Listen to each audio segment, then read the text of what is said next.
Hi అండి, అందరికీ నమస్కారం. రేపు సోమవారం నవరాత్రులతో వస్తుంది. నవరాత్రుల్లో వచ్చే సోమవారం రోజు ఉదయం తలుపు తీయగానే ఈ చిన్న పని చేస్తే 24 గంటల్లో మీ జీవితం మారిపోతుంది. రేపు సోమవారం నవరాత్రులలో 5వ రోజు. ఈ రోజున మీరు ఉదయం తలుపు తీయగానే ఒక చిన్న పని చేయాలి. ఇలా చేస్తే మీ జీవితం ఆనందమయం అవుతుంది. మీ ఇల్లు సిరి సంపదలతో నిండిపోతుంది. మనలో చాలామంది ఇంట్లో డబ్బు నిలవడం లేదని, పిల్లలు చదువులో వెనకబడి ఉన్నారని, భర్త సంపాదన పెరగడం లేదని, అప్పుల సమస్యలు తీరడం లేదని బాధపడిపోతూ ఉంటారు. అలాంటి వారు నవరాత్రుల్లో వచ్చే సోమవారం రోజు ఉదయం తలుపు తీయగానే ఈ చిన్న పని చేయండి. 24 గంటల్లో మీ జీవితం మారిపోతుంది. నవరాత్రులలో వచ్చే సోమవారానికి చాలా విశిష్టత ఉంటుంది. సోమవారం శివుడికి ప్రీతికరం. అయితే నవరాత్రులో అమ్మవారికి ప్రసిద్ధి చెందినవి. శివశక్తి స్వరూపమే దుర్గాదేవి.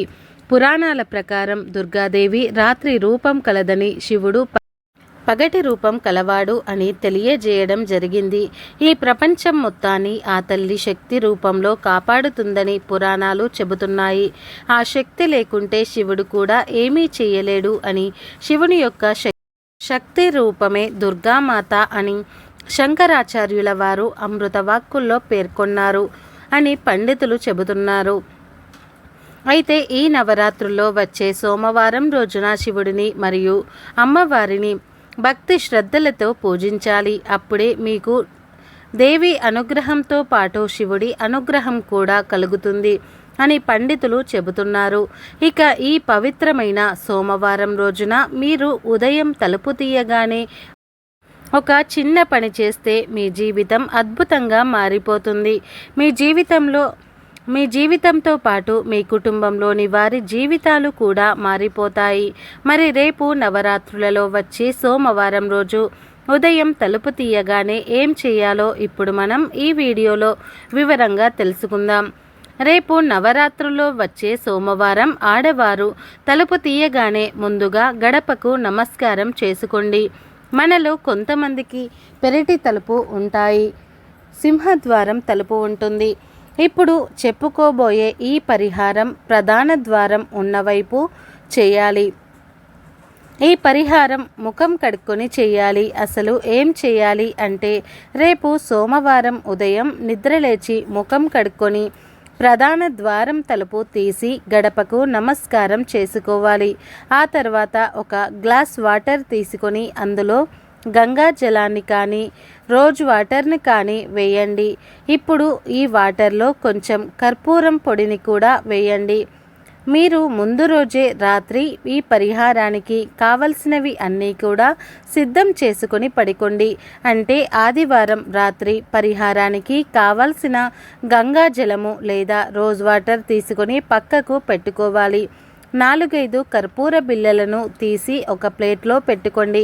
ఇక సోమవారం ఉదయం ఒక గ్లాసులో లేదా చెంబులో వాటర్ పోసి అందులో గంగాజలం 2 చుక్కలు వేసి ఆ కర్పూరం పొడిని బిళ్ళలను పొడిలాగా చేసి ఆ వాటర్లో వేయాలి.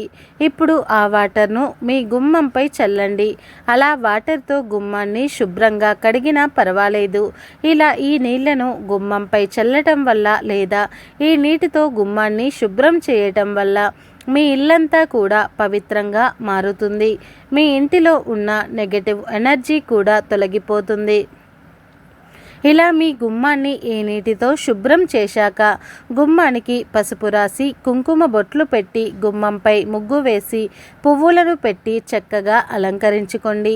ఇలా నవరాత్రుల్లో వచ్చే సోమవారం ఉదయం తలుపు తీయగానే తీసి గుమ్మం దగ్గర ఈ పరిహారం చేయటం వల్ల మీ జీవితం 24 గంటల్లో మారిపోతుంది. మీ ఇంట్లో ఉన్న సమస్యలన్నీ కూడా పోతాయి. మరి నవరాత్రులలో వచ్చే సోమవారం రోజు ప్రతి ఒక్కరూ కూడా ఉదయం తలుపు తీయగానే ఈ పరిహారాన్ని చేసి శుభ ఫలితాలను పొందండి. అలాగే అమ్మవారిని పూజించి అనుగ్రహాన్ని పొంది ఆనందంగా జీవించండి. ఫ్రెండ్స్, మా వీడియో మీకు నచ్చినట్లయితే లైక్ చేయండి, షేర్ చేయండి. అలాగే కామెంట్ బాక్స్లో ఓం నమః శివాయ అని తప్పకుండా కామెంట్ చేయండి. ఈ వీడియోని పూర్తిగా చూసినందుకు ధన్యవాదాలు.